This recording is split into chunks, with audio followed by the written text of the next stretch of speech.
నమస్కారం వార్తలకు స్వాగతం ముందుగా ముఖ్యాంశాలు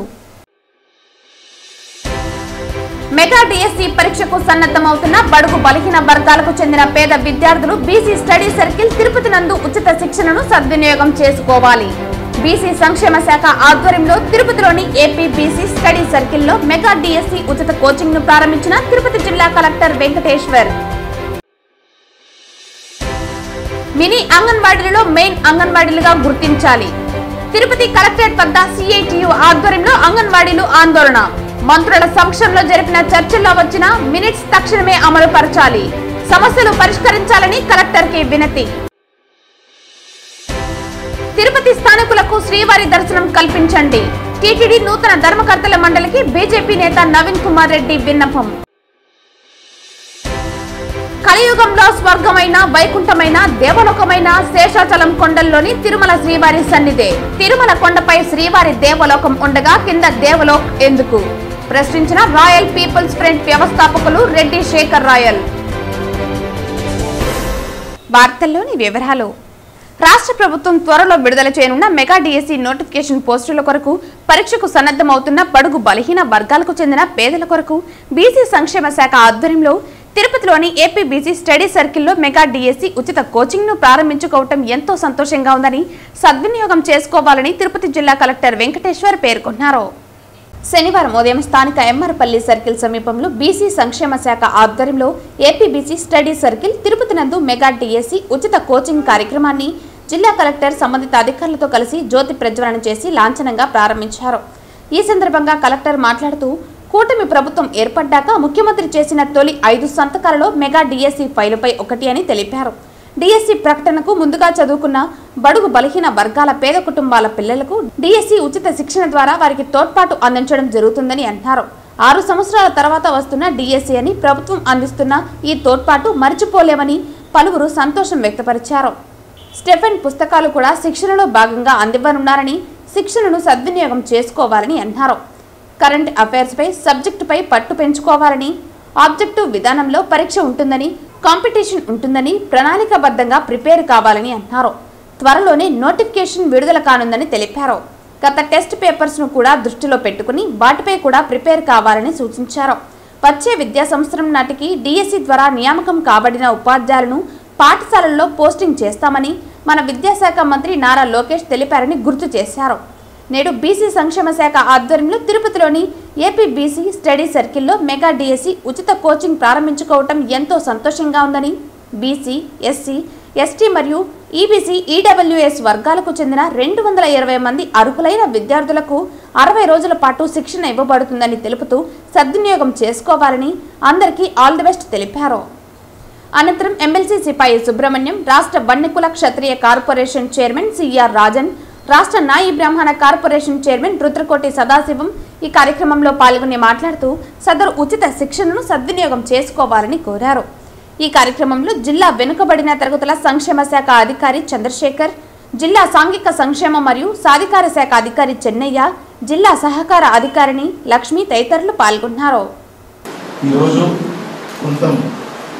బడుగు బలహీన వర్గాలకు కూడా కొంచెం తోడ్పాటు ఇచ్చే విధంగా అందులో చదువుకున్న వాళ్ళకి ఈ ఉచిత శిక్షణ కార్యక్రమం డిఎస్సి శిక్షణ కార్యక్రమం ఇస్తే మీకు రేపు జరగబోయేటువంటి డిఎస్సి పరీక్షలో కొంచెం వెసులుబాటు ఉంటుంది ఇంకా మిగతా వాళ్ళతో కంప్లీట్ అవ్వాలనే ఉద్దేశంతోనే ఉచిత శిక్షణ కార్యక్రమాలు అనేది ఈరోజు మనం ప్రారంభించుకుంటున్నాం ఈ 2 నెలల పాటు సాగుతుంది సుమారుగా 220 మందికి మనము జిల్లా వ్యాప్తంగా ఈ శిక్షణ కార్యక్రమాలు బుక్ అలవెన్స్ కూడా ఏదైతే ప్రభుత్వం నుంచి వస్తుందో అవన్నీ కూడా మీకు అందుబాటు చేస్తాం దీన్ని మీరు చక్కగా ఈ అవకాశాన్ని ఉపయోగించుకోండి జాతీయ పత్రికా దినోత్సవం పురస్కరించుకుని జిల్లా కేంద్రమైన చిత్తూరులో పట్టణ నిరాశ్రయుల వసతి గృహంలో ఆంధ్రప్రదేశ్ వర్కింగ్ జర్నలిస్ట్ ఫెడరేషన్ సభ్యులు అన్నదానం నిర్వహించి పండ్లు బిస్కెట్లు పంపిణీ చేశారు పత్రికా దినోత్సవం సందర్భంగా ఈరోజు అన్ని వర్గాల ప్రజలకు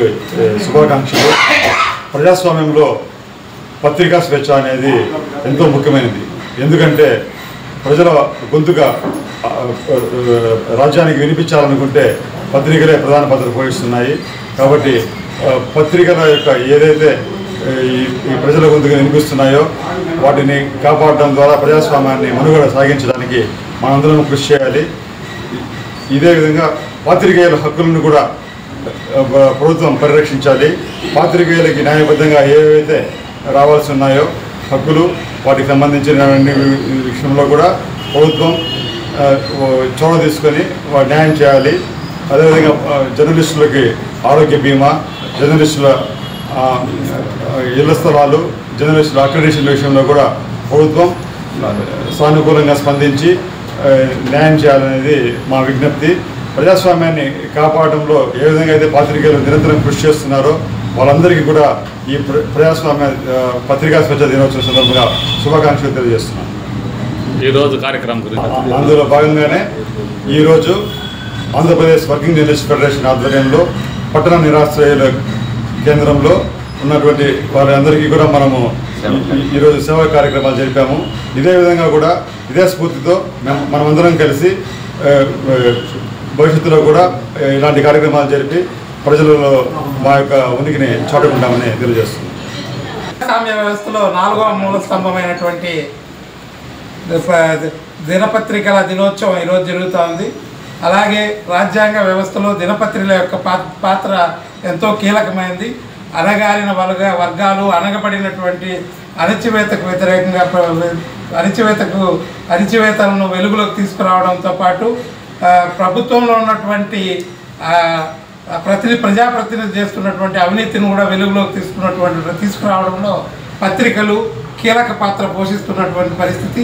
ఈ నేపథ్యంలో ఈరోజు పత్రికా దినోత్సవాన్ని పురస్కరించుకొని జర్నలిస్ట్ ఫెడరేషన్ ఆధ్వర్యంలో చిత్తూరులోని నిరాశ్రయుల వసతి భవనంలో ఉన్నటువంటి నిరాశ్రయులందరికీ కూడా సేవా కార్యక్రమాలు చేయడం అనేది జరిగింది. ఈ సందర్భంగా యావత్తు జర్నలిస్టులందరికీ కూడా జర్నలిస్ట్ ఫెడరేషన్ తరఫున శుభాకాంక్షలు తెలియజేస్తున్నాం. రాష్ట్ర వ్యాప్తంగా మినీ అంగన్వాడీలను మెయిన్ అంగన్వాడీ వర్కర్లుగా గుర్తించాలని కోరుతూ రాష్ట్ర వ్యాప్తంగా ఈ రోజు anganwadi workers and helpers union CITU ఆధ్వర్యంలో తిరుపతి కలెక్టరేట్ కార్యాలయం వద్ద ధర్నా కార్యక్రమం నిర్వహించారు. బోరున వర్షాన్ని లెక్క చేయకుండా తిరుపతి కలెక్టరేట్ వద్ద అంగన్వాడీలు ఆందోళన కార్యక్రమం కొనసాగించడం జరిగింది. అనంతరం కలెక్టర్కి వినతి పత్రం సమర్పించడం జరిగింది. ఈ ధర్నాకు అంగన్వాడీ అండ్ హెల్పర్స్ యూనియన్ జిల్లా అధ్యక్షులు పద్మలీల అధ్యక్షత వహించారు. ఈ సందర్భంగా ధర్నాను ఉద్దేశించి CITU జిల్లా అధ్యక్షులు Balasubrahmanyam, anganwadi and helpers union జిల్లా ప్రధాన కార్యదర్శి రాజేశ్వరి, CITU జిల్లా కార్యదర్శి జయచంద్ర, శ్రామిక మహిళా జిల్లా కన్వీనర్ లక్ష్మి మాట్లాడుతూ రాష్ట్ర వ్యాప్తంగా పేద గర్భిణీలకు, బాలింతలకు, చిన్నపిల్లలకు అంగన్వాడీ సెంటర్లు సేవలు అందిస్తున్నాయని, ఇందులో మినీ అంగన్వాడీలకు హెల్పర్ వర్కర్ ఒకటే కావటంతో పని భారం పెరిగిపోయిందని అన్నారు. మినీ వర్కర్లకు మెయిన్ వర్కర్లుగా ప్రమోషన్ ఇవ్వాలని జీవో ఉన్నప్పటికీ ప్రభుత్వాలు అమలు చేయటం లేదన్నారు. పిల్లల సంరక్షణ కాకుండా యాప్ పేరుతో పనిచేయలేక అనేక ఇబ్బందులకు గురవుతున్నారని అన్నారు. అత్యవసర సందర్భాల్లో కానీ, వేసవి సెలవుల్లో కానీ మినీ వర్కర్స్కు సెలవు ఇస్తున్న పరిస్థితి లేదన్నారు. దానివలన ఫ్యామిలీతో గడపలేక అనేక ఇబ్బందులకు గురవుతున్నారని, గత ప్రభుత్వంలో 42 రోజుల పాటు అంగన్వాడీలు రాష్ట్ర వ్యాప్తంగా సమ్మె నిర్వహించారని, ఆ సందర్భంగా మంత్రులతో, అధికారులతో చర్చలు జరిపి ఒక అగ్రిమెంట్ను చేసుకోవటం అనేది జరిగిందన్నారు. ఎన్డీఏ ప్రభుత్వం అధికారంలోకి వచ్చి 150 రోజులు గడుస్తున్నా ఆ అగ్రిమెంటు అమలు జరపకపోవటం శోచనీయమన్నారు. చంద్రబాబు నాయుడు ఎన్నికల ముందు నేను అధికారంలోకి వస్తూనే అంగన్వాడీలకు అందరికీ జీతాలు పెంచుతానని హామీ ఇచ్చారని, ఆ హామీని ఇప్పటి వరకు అమలు చేయకపోవటం బాధాకరమైన విషయం అన్నారు. జరిగిన బడ్జెట్ సమావేశాల్లో అంగన్వాడీలకు సంబంధించినటువంటి సెంటర్లో బలోపేతం చేస్తూ నిధులను పెంచడం లేదన్నారు. సుప్రీంకోర్టు తీర్పు సమాన పనికి సమాన వేతనం ఇవ్వాలని ప్రభుత్వం అమలు చేయలేదన్నారు. అంగన్వాడీ వర్కర్లు సర్వీసులో ఉండి చనిపోతే దహన సంస్కారాలు కూడా మట్టి ఖర్చులు లేకుండా పోవటం అనేది బాధాకరమైన విషయం అన్నారు. తక్షణమే ఈ సమస్యలను పరిష్కరించాలని కలెక్టర్కి విన్నవించడం జరిగిందని, లేని పక్షంలో రాష్ట్ర ప్రభుత్వానికి వ్యతిరేకంగా పెద్ద ఎత్తున ఆందోళన చేస్తామని తెలియజేశారు.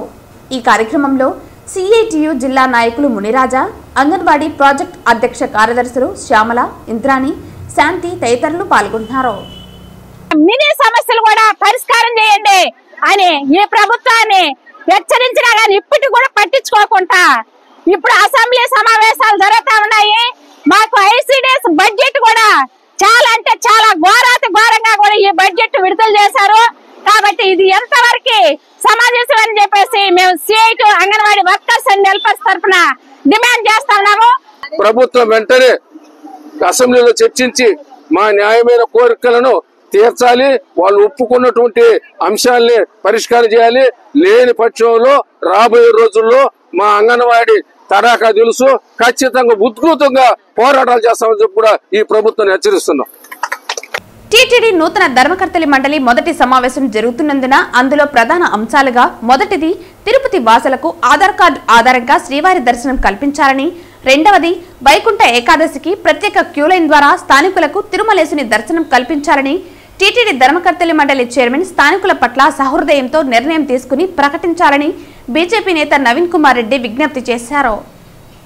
ఈ సందర్భంగా నవీన్ కుమార్ రెడ్డి మాట్లాడుతూ తిరుపతిలోని స్థానికులకు కనీసం 3 నెలలకు ఒకసారి ఆధార్ కార్డు ఆధారంగా తిరుమల శ్రీవారిని దర్శించుకునే అవకాశాన్ని కల్పిస్తూ త్వరలో జరగబోవు ధర్మకర్తల మండలి సమావేశంలో తీర్మానం చేయాలన్నారు.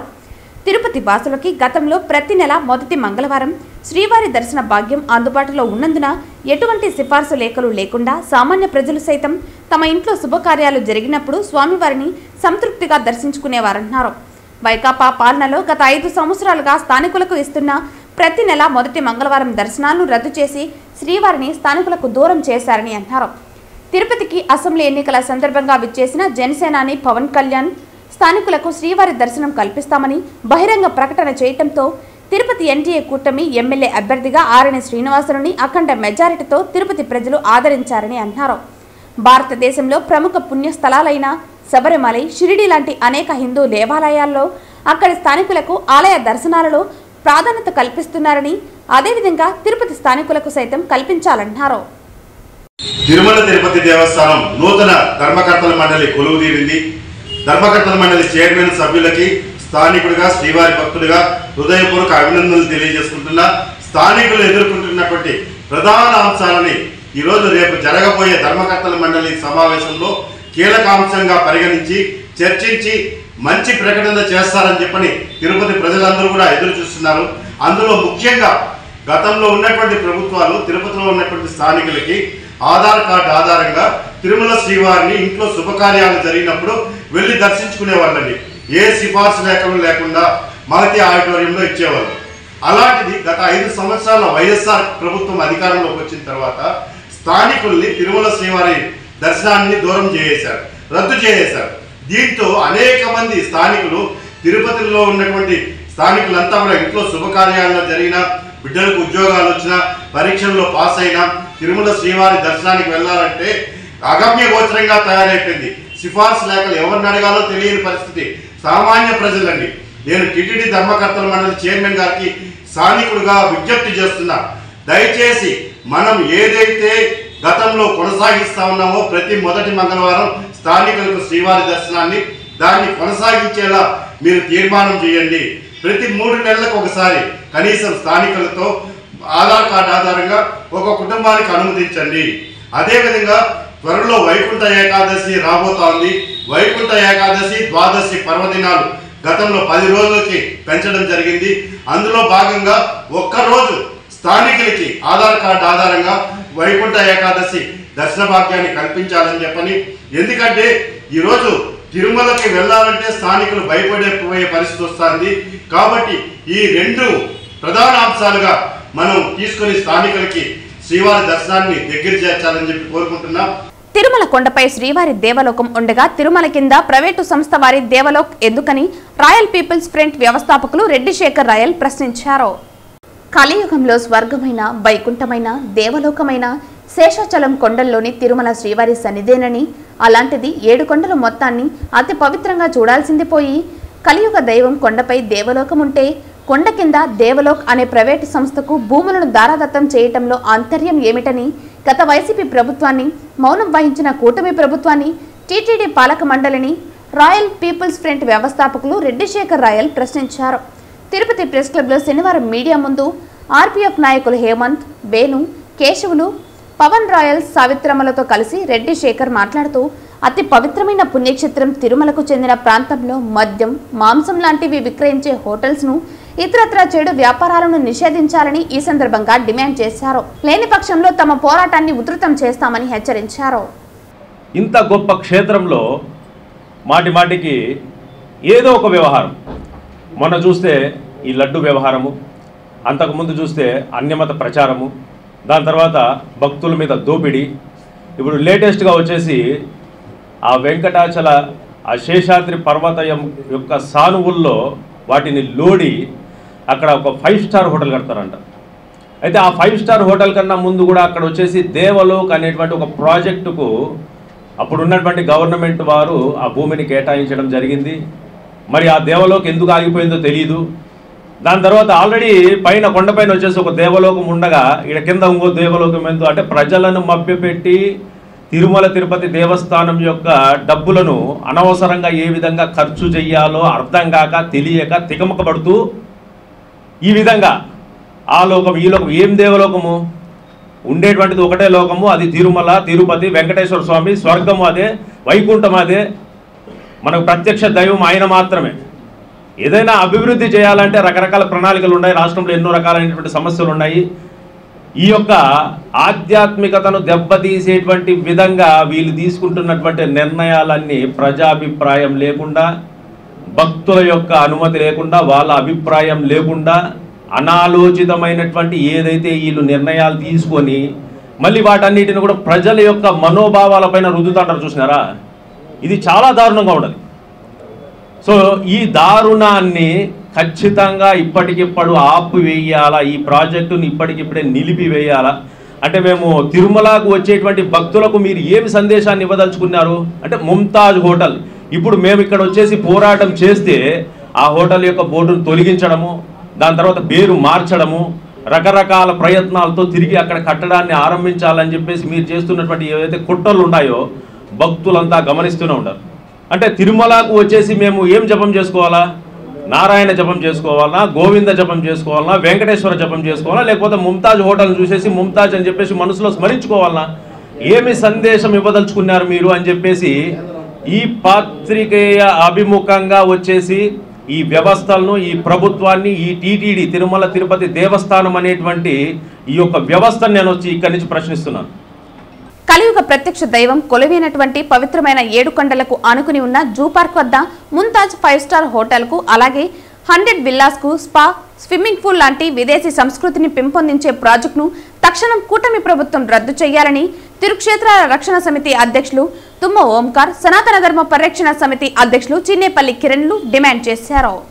తిరుపతి ప్రెస్ క్లబ్లో శనివారం మీడియా ముందు వీరు మాట్లాడుతూ ఈ నెల 18వ తేదీ జరగనున్న టీటీడీ పాలక మండలిలో రద్దు చేసే నిర్ణయం తక్షణం తీసుకోవాలని కోరారు. నిత్యం ఆధ్యాత్మిక వాతావరణం ఉన్న తిరుమలగిరుల ప్రాంతంలో జూ పార్క్ వద్దనున్న దాదాపు 20 ఎకరాలను దేవ్లోక్ సంస్థలకు లీజుకిచ్చి అపవిత్రం కలిగేలా మద్యం, మాంసం, వ్యభిచార గృహాలు నిర్వహించేలా టీటీడీ హద్దిరాంజీ మఠాలకు సంబంధించిన అటవీ స్థలంలో అనుమతులను ఇవ్వటానికి ఖండించారు. ఈ నెల 18న జరగనున్న టీటీడీ పాలక మండలిలో దేవ్లోక్కు ఇచ్చిన అనుమతులను రద్దు చేయాలని డిమాండ్ చేశారు. ఈ విలేకరుల సమావేశంలో హిందూ సేవా సమితి నాయకులు రమాదేవి, మల్లీశ్వరి, కేశవులు, నీలికంఠ, ధనంజయ్ తదితరులు పాల్గొన్నారు. తిరుమల అంటే వెంకటేశ్వర స్వామి కొలువైనటువంటి ప్రదేశమే కాదు, 7 కొండలు కూడా పవిత్రమైనటువంటి స్థలం అనేసి గౌరవ హైకోర్టు వారు చెప్పారు. అదేవిధంగా గతంలో ఉన్నటువంటి కాంగ్రెస్ ప్రభుత్వ సమయంలో కూడా 2007లో జీవోఎంఎస్ నంబర్ 746 కూడా క్లియర్గా చెప్తాంది ఏమిటంటే 7 కొండలు పవిత్రమైనటువంటి స్థలము, అక్కడ మద్య మాంసాలు కానీ అన్ని మత ప్రచారాలు కానీ ఏవి కూడా ఉండకూడదన్నారు. ఈరోజు మేము ఒకటే అడుగుతున్నాం, 7 కొండలు లోపలే కాదు 7 కొండల బయట కూడా బాధ్యత ఈరోజు టీటీడీ వారే తీసుకోవాలి. ఈరోజు నూతనంగా పాలక మండలి వచ్చినారు, బిఆర్ నాయుడు గారు చైర్మన్ అయినారు, ఆయన గురించి చాలా గొప్పగా వింటున్నాం, అంతా బాగానే ఉంది. రేపు బోర్డు మీటింగ్ జరుగుతుంది. ఈరోజు మేము వారి చిత్తశుద్ధి మీద ఈరోజు ఒక సవాల్ విసురుతున్నాం. ముంతాజ్ హోటల్స్ దీన్ని రద్దు చేసేదానికి మీ బోర్డు మీటింగ్లో చర్చ చేయండి, ఇది మేము కోరుకుంటున్నాం. అంతేకాకుండా ఈ కూటమి ప్రభుత్వంలో బీజేపీ వారు కూడా ఉన్నారు, వారిని కూడా మేము ఒకటే అడుగుతున్నాం. మాట్లాడితే హిందూ ధర్మం అని మీరే చెప్తున్నారు కాబట్టి, హిందూ ధర్మాన్ని ఉద్ధరించేది కూడా మీరే కాబట్టి, మరి ఇంత అన్యాయం జరుగుతుంటే ఇప్పటివరకు బీజేపీ వాళ్ళ నోరు కూడా తెరవకపోవడం చాలా ఆశ్చర్యకరంగా ఉంది. కాబట్టి బీజేపీ వాళ్ళు కూడా వెంటనే ఈ విషయం మీద స్పందించి ప్రభుత్వంతో చర్చించి ఏదైతే జీవోఎంఎస్ నంబర్ 24 2021లో వచ్చినటువంటి జీవో ఏదైతే ఉందో దాన్ని తక్షణమే రద్దు చేయండి. ముంతాజ్ హోటల్ వారికి ఇచ్చినటువంటి 20 ఎకరాల భూమిని కూడా తక్షణమే వెనక్కి తీసుకుని ఆ భూమిని ఆధ్యాత్మికంగా ఏదన్నా కార్యక్రమాలు చేయండి. దయచేసి విదేశీ సంస్కృతికి నిలమైనటువంటి స్పా కల్చర్లు, స్విమ్మింగ్ పూల్లు ఇవి కాదు. ముంతాజ్ అనే పేరు కనపడకుండా ముంతాజ్ అంటే ముస్లిమ్స్ కదా, హిందువులు అడ్డుపడతారనే ఉద్దేశంతో దాని వాళ్ళు ఏం చేశారంటే ట్రెడెన్స్ కింద ఓబ్రాయ్ గ్రూప్ ఆఫ్ ఓబ్రాయ్ అని పెట్టారు. ఓబ్రాయ్ కంపెనీ వాళ్ళకి 100 విల్లాలు, ముంతాజ్ హోటల్కి 5 స్టార్ హోటలు. ఈ 100 విల్లాల్లో వాళ్ళకి బారు, స్పా, స్విమ్మింగ్ పూలు, ఈ ఫెసిలిటీస్ అన్నీ కూడా విల్లాస్తో పాటు. అంటే జనరల్గా విల్లాస్ అంటే ఏమనుకుంటామంటే ప్రజలంతా బాగా హైఫైగా రిచ్ ఫ్యామిలీస్ బతికేదానికి అనుకుంటాం. కానీ ఈ విల్లాస్ యొక్క పరిస్థితి ఏంటంటే మనము ఓఏ రూములని చాలా నీచంగా చూస్తూ ఉంటాం. ఓఏ రూములు ఎందుకు వాడతారు అని ఫ్రెండ్లీ కపుల్ రూమ్స్ అంటారండి. ఫ్రెండ్లీ కపుల్ రూమ్స్ అంటే భార్యాభర్త, తల్లి కొడుకు ఏమి ఆడ మగ వెళ్ళిపోవచ్చు. అలాంటి వాటిని ఫ్రెండ్లీ కపుల్ రూమ్స్ అంటారు. వాటి కోసమనే విల్లాస్ అనే ఉద్దేశంతో ఇప్పుడు 100 విల్లాలు అక్కడ కడుతున్నారు. అదే ఫ్యామిలీలకు ఇచ్చేది కాదు, పోనీ ప్రభుత్వానికి దేనికన్నా ఇచ్చేది కాదు. ఏ ఉద్దేశంతో కడుతున్నారు? ఒకవేళ ఫ్యామిలీలకు ఇచ్చేట్టుగా ఉంటే బారు, రెస్టారెంటు, స్పా సెంటర్లు ఇవి ఎందుకు ఉన్నాయి? ఇది కూడా జీవోలోనే ఉంది. బారు ఏదైతే మళ్ళీ రెస్టారెంటు, స్విమ్మింగ్ పూలు ఇవి కూడా జీవోలో మెన్షన్ చేస్తున్నారు. ఇచ్చిన కాపీలోనే వాళ్ళు ఎంత ధైర్యంగా మెన్షన్ చేస్తున్నారు. జిల్లాలో వరుసగా గత 4 నెలల నుంచి గురుకుల పాఠశాల విద్యార్థులు విరోచనాలు, అస్వస్థకు గురి కావటం ఆందోళనకరమని విద్యార్థి సంఘాల ఆధ్వర్యంలో రియా హాస్పిటల్లో చికిత్స పొందుతున్న విద్యార్థులను పరామర్శించి అనంతరం రియా హాస్పిటల్ ముందు అధికారుల నిర్లక్ష్యం నశించాలని నిరసన వ్యక్తం చేశారు. ఏఐఎస్ఎఫ్ రాష్ట్ర ఉపాధ్యక్షులు బండి చలపతి, ఎస్ఎఫ్ఐ జిల్లా కార్యదర్శి భగత్ రవి మాట్లాడుతూ జిల్లా అధికారుల నిర్లక్ష్యం వల్లే విద్యార్థులు అనారోగ్య పాలవుతున్నారని ఆవేదన వ్యక్తం చేశారు. జిల్లాలో గత 4 నెలల నుంచి వరుసగా దక్కాలి, నాయుడుపేట, రేణిగుంట, ఈరోజు ఎస్టీ గురుకుల పాఠశాల తిరుపతి నగరంలో విద్యార్థులు అస్వస్థకు గురవుతున్నారని, జిల్లా డీసీఓ అధికారులు ప్రతి గురుకుల పాఠశాల ప్రిన్సిపల్లతో కుమ్మక్కవుతూ లెక్కలు చూసుకోవటం తప్ప విద్యార్థుల బాగోగుల గురించి పట్టించుకునే పరిస్థితి లేదన్నారు. తక్షణమే జిల్లా కలెక్టర్ గురుకుల పాఠశాల సమస్యలపై ప్రత్యేక డ్రైవ్ నిర్వహించి పేద విద్యార్థుల ప్రాణాలను కాపాడాలని డిమాండ్ చేశారు. ఈ కార్యక్రమంలో ఎస్ఎఫ్ఐ జిల్లా అధ్యక్షులు అక్బర్, ఏఐఎస్ఎఫ్ జిల్లా కార్యదర్శి ప్రవీణ్ కుమార్, ఎన్ఎస్యుఐ కార్యదర్శి మల్లికార్జున, బీసీ విద్యార్థి సంఘం నాయకులు తిరుమలేష్, జిఎన్ఎస్ నాయకులు శివశంకర్ నాయక్, ఎస్ఎఫ్ఐ నాయకులు వినోద్, అశోక్, తేజ, ఏఐఎస్ఎఫ్ నాయకులు చంద్ర, హరికృష్ణ తదితరులు పాల్గొన్నారు.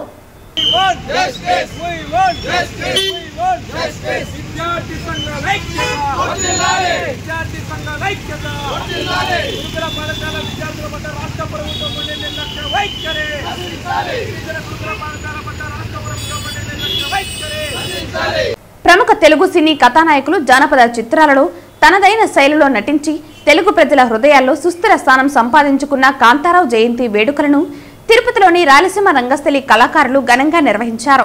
రంగస్థలి కార్యాలయంలో ఆయన చిత్రపటానికి పుష్పాంజలి ఘటించి ఘనంగా నివాళులర్పించారు. రంగస్థలి కార్యాలయంలో ఆయన చిత్రపటానికి పుష్పాంజలి ఘటించి ఘన నివాళులర్పించారు. ఈ సందర్భంగా రంగస్థలి చైర్మన్ గుండాల గోపీనాథ్ రెడ్డి మాట్లాడుతూ ఎన్టీఆర్, ఏఎన్ఆర్ తర్వాత ఆ స్థాయిలో జానపద చిత్రాలలో నటించి కత్తి కాంతారావుగా పేరు పొందిన కాంతారావు దాదాపు 200 తెలుగు చిత్రాల్లో నటించారని గుర్తు చేశారు. కథానాయకుడిగా, క్యారెక్టర్ ఆర్టిస్టుగా అనేక చిత్రాల్లో నటించిన కాంతారావు తెలుగు ప్రజల హృదయాల్లో సుస్థిర స్థానం సంపాదించుకున్నారని కొనియాడారు. ఈ కార్యక్రమంలో రాయలసీమ రంగస్థలి చైర్మన్ గుండాల గోపీనాథ్, కార్యదర్శి కెఎన్ రాజా, సభ్యులు విజయభాస్కర్ రెడ్డి, బాసు, మురళి, నాదముని రెడ్డి తదితరులు పాల్గొన్నారు.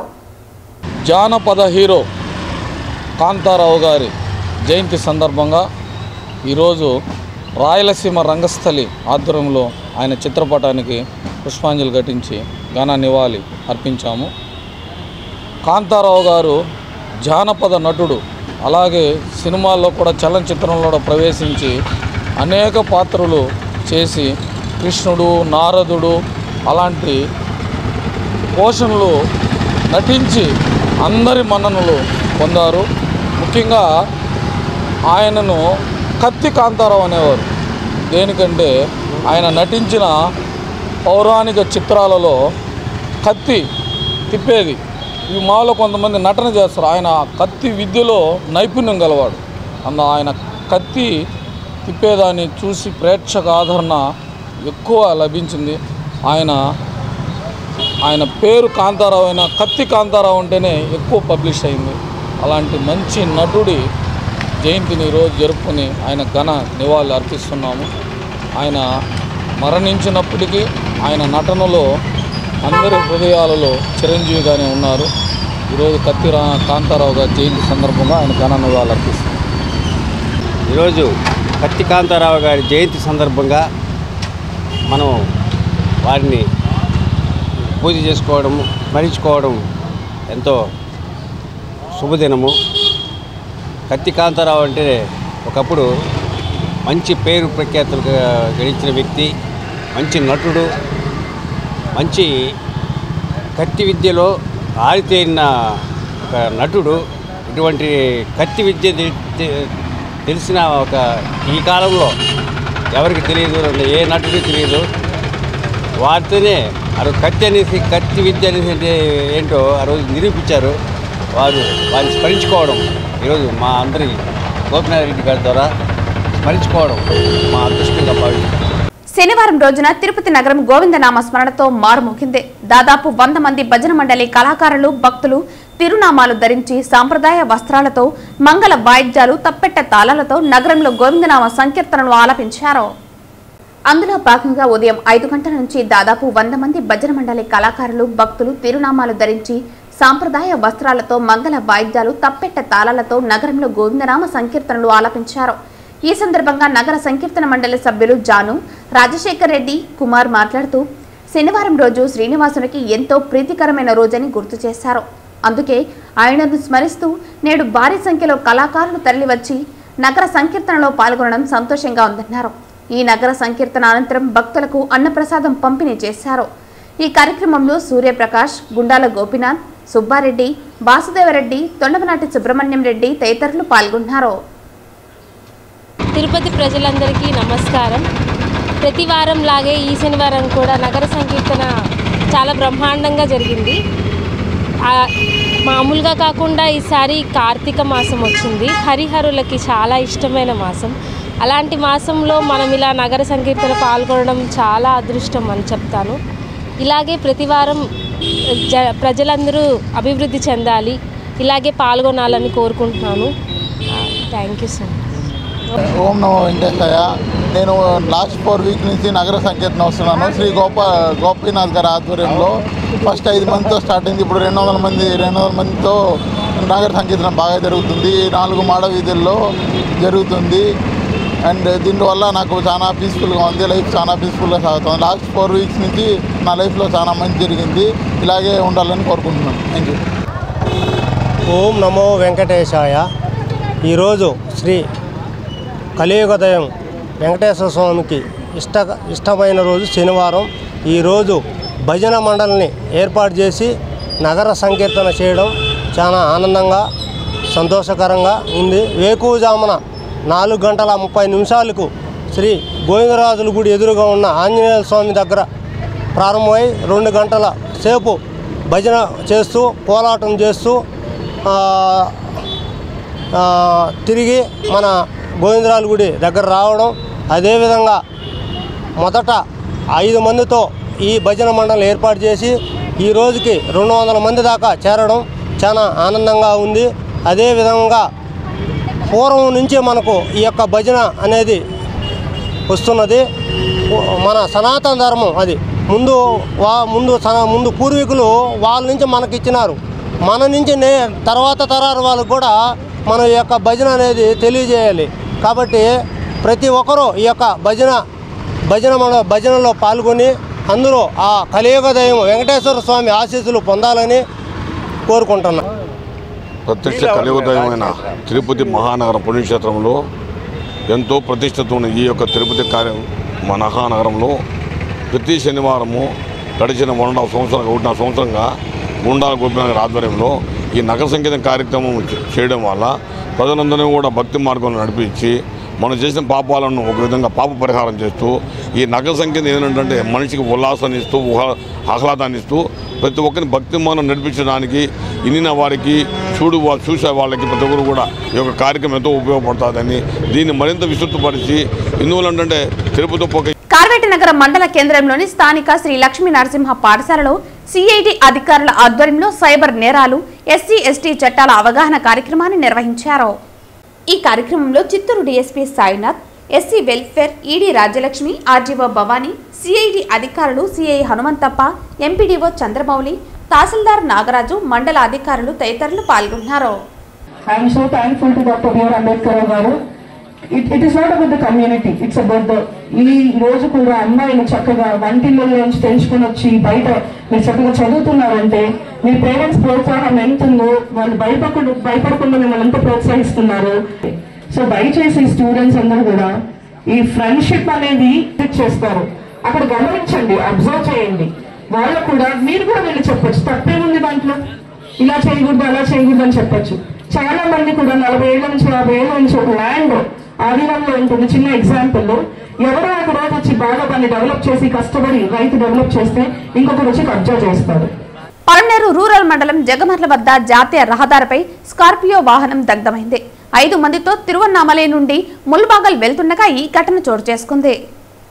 పలనేరు రూరల్ మండలం జగమర్ల వద్ద జాతీయ రహదారిపై స్కార్పియో కారు దగ్ధమైంది. 5 మందితో తమిళనాడు తిరువన్నామలై నుండి కర్ణాటక ముల్బాగల్ వెళ్తుండగా ఈ ఘటన చోటు చేసుకుంది. హఠాత్తుగా ఇంజన్లో పొగలు రావడంతో గమనించి డ్రైవర్ అప్రమత్తం అవడంతో కారులో ఉన్న అందరినీ కిందకు దించగా ఒక్కసారిగా మంటలు చెలరేగాయి. దీంతో పెను ప్రమాదం తప్పింది. క్షణాలలో వ్యాపించిన మంటలతో కారు పూర్తిగా దగ్ధమైంది. ఘటనా స్థలానికి ఫైర్ సిబ్బంది చేరుకుని మంటలు ఆర్పే ప్రయత్నం చేశారు. దీంతో కిలోమీటర్ల మేర ట్రాఫిక్ జామ్ అయింది. ఏ ఊరు మీదే? ముల్బాగులో. ఎట్లా జరిగింది? ఏకదమ్ వస్తా అంటే మా పగ వచ్చేసా అంటే డోర్ ఓవర్ హీట్ అయిపోయా? ఓవర్ హీట్ అంటే నిలబెట్టండి, బండి నిలబెట్టేసి వస్తా ఉండేది. చిత్తూరు రోడ్డు ప్రమాదంలో 2వ తరగతి విద్యార్థి దుర్మరణం చెందాడు. తల్లి సంధ్యతో పాటు బైక్పై పాఠశాలకు వెళ్తున్న జై నిరూప్ మెకానికల్ గ్రౌండ్ వద్ద బైక్ను ఇసుక ట్రాక్టర్ ఢీకొనడంతో ఘటనా స్థలంలోనే విద్యార్థి జై నిరూప్ మృతి చెందాడు. చిత్తూరు రోడ్డు ప్రమాదంలో విద్యార్థి దుర్మరణం చెందారు. తల్లి సంధ్యతో పాటు విద్యార్థి జై నిరూప్ బైక్లో పాఠశాలకు వెళుతుండగా మెకానికల్ గ్రౌండ్ వద్ద ఇసుక ట్రాక్టర్ బైక్ను ఢీకొంది. ఈ ఘటనలో సంఘటనా స్థలంలోనే విద్యార్థి జై నిరూప్ మృతి చెందారు. కాగా స్థానిక బీవీరెడ్డి పాఠశాలలో విద్యార్థి జై నిరూప్ 2వ తరగతి చదువుతున్నాడు. నిరూప్ తల్లిదండ్రులు ప్రైవేట్ ఎంప్లాయీస్ గా పనిచేస్తున్నారు. ట్రాఫిక్ పోలీసులు కేసు నమోదు చేసి దర్యాప్తు చేస్తున్నారు. వార్తలు ముగించే ముందు ముఖ్యాంశాలు మరోసారి. మెగా డిఎస్సి పరీక్షకు సన్నద్ధమవుతున్న బడుగు బలహీన వర్గాలకు చెందిన పేద విద్యార్థులు బీసీ స్టడీ సర్కిల్ తిరుపతి నందు ఉచిత శిక్షణను సద్వినియోగం చేసుకోవాలి. బీసీ సంక్షేమ శాఖ ఆధ్వర్యంలో తిరుపతిలోని ఏపీ బీసీ స్టడీ సర్కిల్లో మెగా డిఎస్సి ఉచిత కోచింగ్ ను ప్రారంభించిన తిరుపతి జిల్లా కలెక్టర్ వెంకటేశ్వర్. మినీ అంగన్వాడీలలో మెయిన్ అంగన్వాడీలుగా గుర్తించాలి. తిరుపతి కలెక్టరేట్ వద్ద సిఐటియు ఆధ్వర్యంలో అంగన్వాడీలు ఆందోళన. మంత్రుల సమక్షంలో జరిపిన చర్చల్లో వచ్చిన మినిట్స్ తక్షణమే అమలు పరచాలి. సమస్యలు పరిష్కరించాలని కలెక్టర్కి వినతి. తిరుపతి స్థానికులకు శ్రీవారి దర్శనం కల్పించండి. టీటీడీ నూతన ధర్మకర్తల మండలికి బీజేపీ నేత నవీన్ కుమార్ రెడ్డి విన్నపం. కలియుగంలో స్వర్గమైన వైకుంఠమైన దేవలోకమైన శేషాచలం కొండల్లోని తిరుమల శ్రీవారి సన్నిధే. తిరుమల కొండపై శ్రీవారి దేవలోకం ఉండగా కింద దేవలోక్ ఎందుకు ప్రశ్నించిన రాయల్ పీపుల్స్ ఫ్రంట్ వ్యవస్థాపకులు రెడ్డి శేఖర్ రాయల్. ఈ వార్తలు ఇంతటితో సమాప్తం. తిరిగి వార్తల్లో మళ్ళీ కలుద్దాం. అంతవరకు సెలవు. నమస్కారం.